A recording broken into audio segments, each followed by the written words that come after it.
அன்பான ஆசிரியர்களே, உங்கள் அனைவருக்கும் எனது வணக்கம். நாங்கள் ஆசிரியர்களாக இருக்கின்றோம். இந்த ஆசிரியர் தொழில் என்பது காட் கிஃப்டட் ப்ரொஃபஷன் என்று சொல்வார்கள்.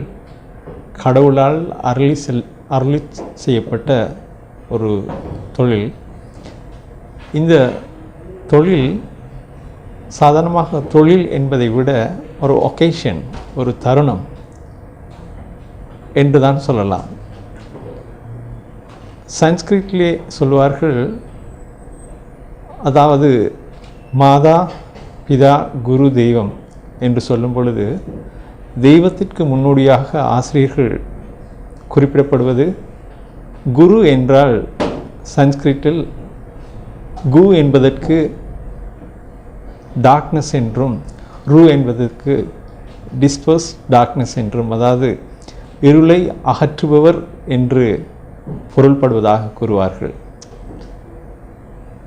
ஒரு கொழுந்து விட்டு எரிகின்ற விளக்கால் தான் இன்னொரு விளக்கொன்றை ஏற்ற முடியும். ஒரு விளக்கொன்று கொழுந்து விட்டு எரிய வேண்டுமென்றால் அது இடையராது எண்ணெய் பெறுதல் வேண்டும். இவ்வாறு தான் ஆசிரியர்கள் இன்னொரு தலைமுறையை உருவாக்குகின்ற மிக முக்கிய பணியில் இருப்பவர்கள். ஆகவே நாளைய தலைவர்களை உருவாக்குகின்ற இந்த ஆசிரியர்கள் தொடர்ச்சியாக கற்றுக்கொண்டிருப்பவர்களாக இருக்க வேண்டும்.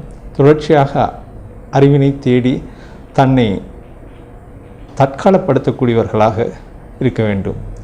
இந்த அப்டேட்டட் டீச்சர்ஸ் மாத்திரம்தான் நிச்சயமாக மாணவர்கள் மனதிலும் சமூகத்திலும் இடம் பிடிக்கக்கூடியவர்களாக இருப்பார்கள். மேலும் கூறப்போனால் 1954 ஆண்டு ஜனவரி 30 இந்தியாவிலே தமிழ்நாட்டிலே மிகவும் பிரசித்தி பெற்ற ஒரு ஆசிரியர் திரு ராமன் அவர்களுக்கு அந்த நாட்டினுடைய ஜனாதிபதியிடமிருந்து ஒரு அழைப்பு வருகிறது. அதாவது அந்த அழைப்பில் சொல்லப்பட்டிருக்கிறது, நீங்கள் மிக சிறந்த ஆசிரியராக தெரிவு செய்யப்பட்டிருப்பதால் இந்தியாவிலே மிகவும் பிரசித்தி பெற்ற மிகவும் பெருமைக்குரிய பாரத ரத்னா விருது உங்களுக்கு வழங்கப்பட இருக்கிறது. நீங்கள் ஜனவரி 20 அந்த பரிசை பெற்று செல்லுங்கள் என்று.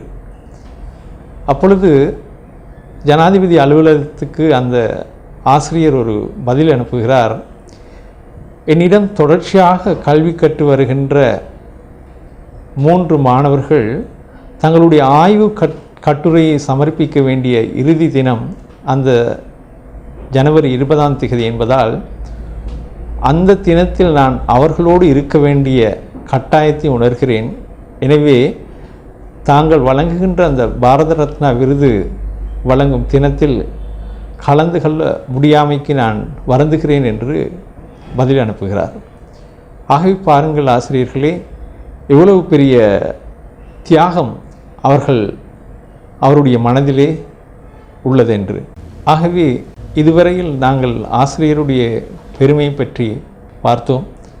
அன்பான ஆசிரியர்களே, நாங்கள் தொடர்ச்சியாக கற்று எங்களுடைய பேருக்கு பின்னால் பல பட்டங்களை போட்டு எம்மை அலங்கரிப்பதை விட நல்ல பல புத்தகங்களை வாசித்து மாணவர்களுடைய மனதை அலங்கரிப்பவர்களாக, மாணவர்களுடைய எதிர்காலத்திற்கு மிக உன்னதமான ஒரு சுபீட்சத்தை வழங்கக்கூடியவர்களாக மாற வேண்டும் என்று கேட்டுக்கொண்டு விடைபெறுகிறேன்.